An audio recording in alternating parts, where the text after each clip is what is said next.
Welcome to the Pharmacy Residency Podcast, a member of the Pharmacy Podcast Network. I'm Tony Guerra, pharmacist, publisher, and professional editor, bringing you interviews and advice on succeeding in your residency journey. You can sign up for the email list at pharmacyresidencypodcast.com to get your free LOI template or get editing help working one-on-one with me at residency.teachable.com. Let's get started with the show. Hey, welcome to the Pharmacy Residency Podcast, a member of the Pharmacy Podcast Network. I'm Tony Guerra. I know I haven't been as active as I usually am, but I got a big project right now in a book I'm writing for a national publisher. So I just got a lot on my plate, but I know that your rankings are due here in 5 days, and I wanted to make sure you kind of knew what was going on and how to do that. So let's first kind of go back to the match statistics, and we see that the match trends, this big red line, that there were 7,300 people applying for the match 2 years ago and only 6,400 last year. And that number is expected to go down even further, not only because interest in residency is going down, but also because there are just fewer applicants. And then, as I mentioned before, in 2 or 3 years, it's going to be really easy to get a residency, and we expect that the number of residency positions will be equal to the number of applicants. And you can also see here that the number of residencies continue to go up at 5232.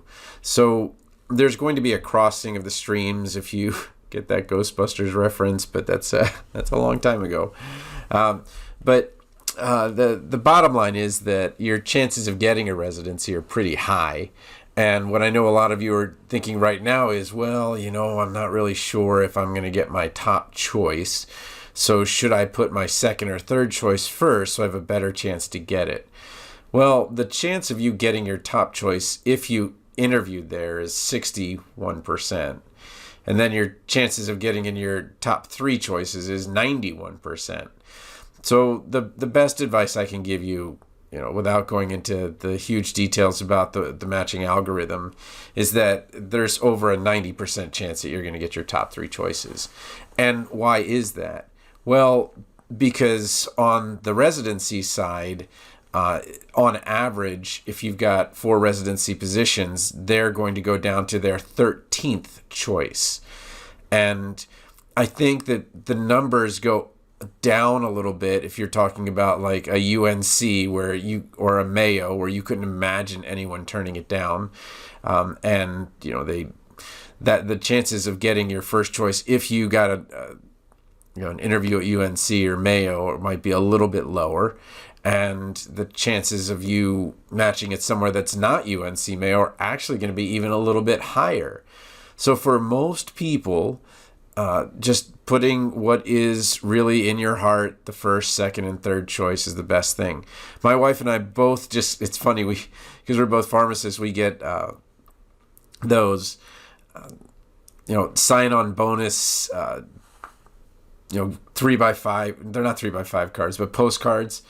And, the sign-on bonuses was about $50,000. And now it's just, mind-boggling that the sign-on bonus is higher than an entire year of residency pay. That's not even like, here, we're going to pay you to work too, but here's this sign-on bonus, which is more than residency pay. And so what I want to give you now is kind of a think down the line. So when you're talking about where you are in life, that's how you kind of make your decisions. So for me, if I was graduating as a guy who wasn't planning to get married anytime soon or have a family anytime soon, I would take the money. I would go into that small town and take that $50,000 sign-on bonus. I would work there for 2 or 3 years, and I would be very happy with that, paying off my loans and getting my financial footing.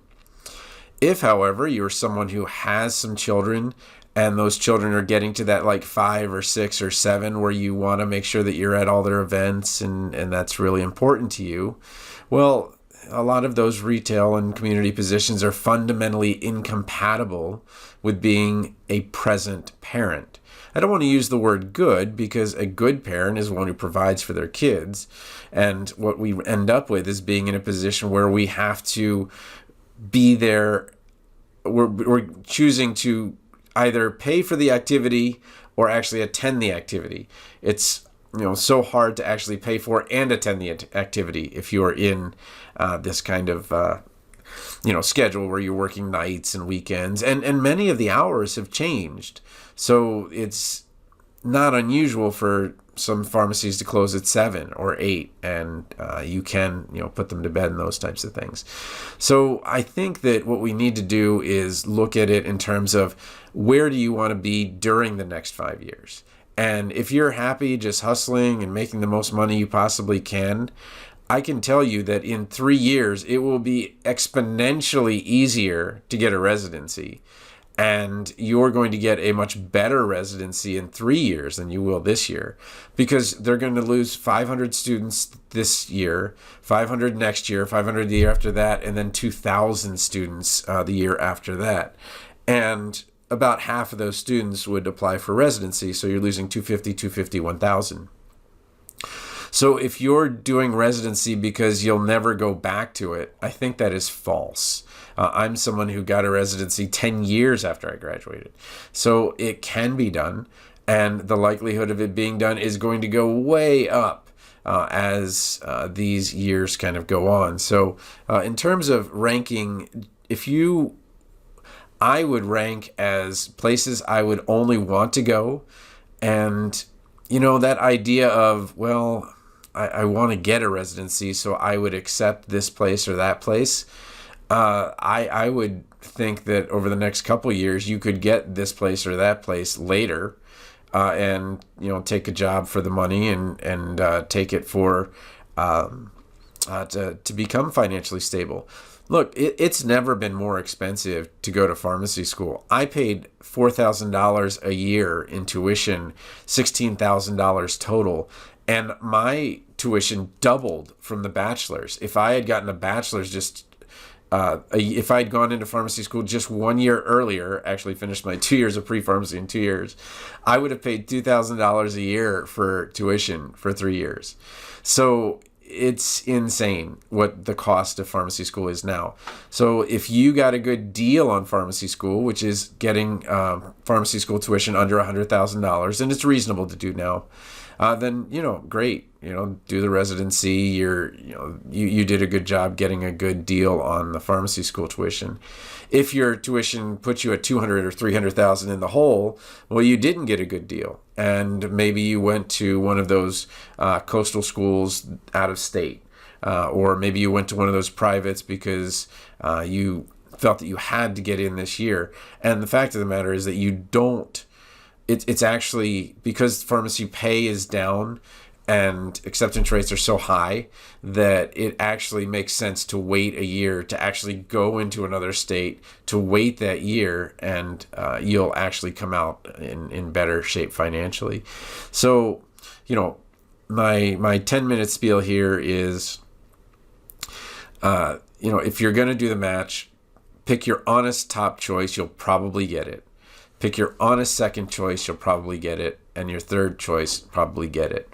I know that on the second is the last day that you can participate, and the third is the last day you can rank.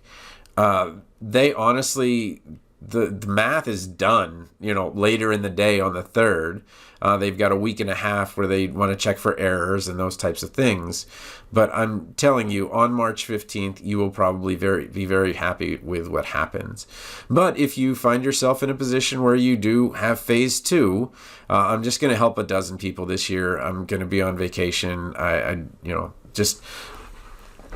I've helped a lot of people do this, and I'm just going to kind of limit the number of people. So, but if you want help with phase 2, I can help you. You just sign up for the phase 2 course. You send me your LOI and a website that you want to apply to, and I'll get it back in a day. But that's going to be for phase 2. So again, March 15th. Good luck, and if you need help, TonyThePharmacist@gmail.com. Pharmacy Residency Podcast, a member of the Pharmacy Podcast Network. You might also like to check out our available residency audiobooks at pharmacyresidencypodcast.com/books, where you can get your first book free if you've never been on Audible before, or work one-on-one with me as a professional editor at residency.teachable.com. Feel free to send an invite to connect with me, Tony PharmD, on LinkedIn, or email me at tonythepharmacist@gmail.com with questions. Music was by Policy.